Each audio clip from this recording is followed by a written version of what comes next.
Hello বন্ধুরা, আমি সুজিত। আপনারা দেখছেন Sujit computer technical help channel. বন্ধুরা, পিএম আশা স্কিম, এই যে নতুন স্কিমটা চালু করেছে সরকার, তাতে অনেক কৃষকদের কিন্তু লাভবান হতে চলেছে। হ্যাঁ বন্ধুরা, 35,000 কোটি টাকা কিন্তু অনুমোদন করেছে এই নতুন প্রকল্পের জন্য। এই প্রকল্পে কি সুবিধা পেতে চলেছেন বা কারা এই সুবিধা পেতে চলেছেন, পুরো ডিটেলসে কিন্তু আমি এই ভিডিওতে আলোচনা করব আপনাদের সঙ্গে।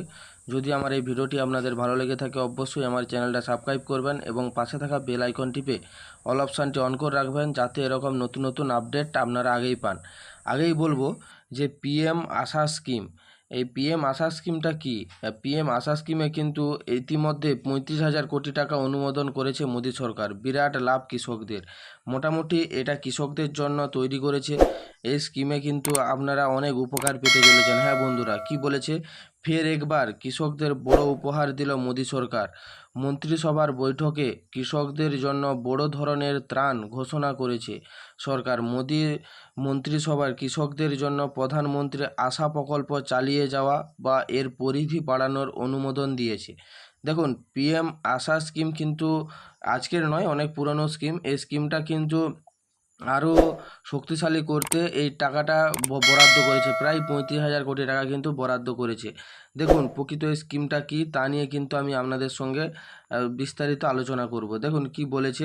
মোটামুটি কৃষকদের আরও একবার বড় উপহার দিল মোদী সরকার। বুধবার মন্ত্রিসভার বৈঠকে কৃষকদের জন্য বড় ধরনের ত্রাণ ঘোষণা করেছে সরকার। মোদীর মন্ত্রিসভা কৃষকদের জন্য প্রধানমন্ত্রী আশা প্রকল্প চালিয়ে যাওয়া বা এর পরিধি বাড়ানোর অনুমোদন পেয়েছে। মন্ত্রিসভার বৈঠকে গৃহীত সিদ্ধান্তগুলির তথ্য প্রদান করে কেন্দ্রীয় মন্ত্রী অশ্বিনী বৈষ্ণব বলেছেন যে মন্ত্রিসভায় 35,000 কোটি টাকা ব্যয়ের সঙ্গে প্রধানমন্ত্রী আশা বা অন্নদাতা আয় সুরক্ষা অভিযান।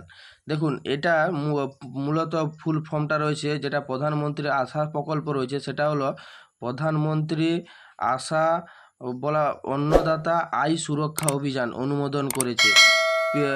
পিএম আশা স্কিম কি? সরকার প্রধানমন্ত্রী আশা যোজনা চালিয়ে যাওয়ার সিদ্ধান্ত নিয়েছে। কৃষকদের ভালো দাম দেওয়া এবং ভোক্তাদের কাছে নিত্য প্রয়োজনীয় পণ্যের দামের প্রতিরক্ষা নিয়ন্ত্রণের লক্ষ্যে সরকার এই অনুমোদন দিয়েছে। এই প্রকল্পের অধীনে ফসলের দাম এমএসপির নিচে গেলে সরকার কেনাকাটা করে। এই প্রকল্পে অধীনে সরকার ডাল এবং তৈলবীজ শস্য ক্রয় করে যখন তাদের দাম এমএসপির নিচে চলে যায়। দেখুন, এখানে এই স্কিমটা মূলত হলো আপনারা যে কৃষিজ পণ্য যারা বিক্রি করেন তাদের জন্য কিন্তু এটা রয়েছে। কারণ যখন কৃষিজ পণ্যের দাম মার্কেটে অনেকটা মাত্রায় কমে যায়, তখন সরকার তার শুল্ক দিয়ে কিন্তু সরকার নিজেরাই কিনে, যেটা এমএসপির নিচে চলে গেলে তখন কিন্তু সেই জিনিসপত্র তারা টাকা দিয়ে তারা নিজেরা কিনে।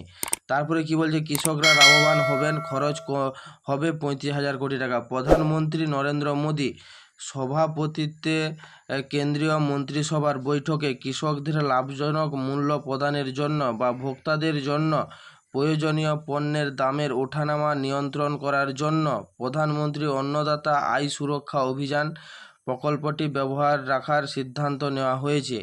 বিবৃতি অনুসারে 2025-26 সাল পর্যন্ত 15তম অর্থ কমিশনের সময় মোট আর্থিক ব্যয় হবে 35,000 কোটি টাকা। কৃষক ও ভোক্তাদের আরও দক্ষতার সঙ্গে সেবা দেওয়ার জন্য সরকার এই সাপোর্ট স্কিম বা প্রাইস স্টেবিলাইজেশন ফান্ড বা স্কিমগুলির পিএম আশাতে একীভূত করেছেন। দেখুন, এখানে কিন্তু একটা স্পষ্টতই বলেছে 2025-26 বছরে 15তম অর্থ কমিশনে কিন্তু যখন সভা হয় তখন কিন্তু 35,000 কোটি টাকা কিন্তু বরাদ্দ করেছে, যাতে কৃষকরা তাদের উৎপাদিত পণ্যের কিন্তু মূল্য পায়, সঠিক মূল্য পায়, বা মোটামুটি সবাই যাতে কৃষকরা যাতে অনায়াসেই এই মূল্যগুলি পায়, তার জন্যই কিন্তু এই আপডেটটা বা এই প্রকল্পটা সম্পূর্ণভাবে আপডেট দিয়েছেন। হ্যাঁ বন্ধুরা, যদি এই ভিডিওটা আপনাদের ভালো লেগে থাকে, অবশ্যই আমার চ্যানেলটা সাবস্ক্রাইব করবেন এবং পাশে থাকা বেল আইকনটি অল অপশানটি অন করে রাখবেন, যাতে এরকম নতুন নতুন আপডেট আপনারা আগেই পান। থ্যাংক ইউ বন্ধুরা, ধন্যবাদ।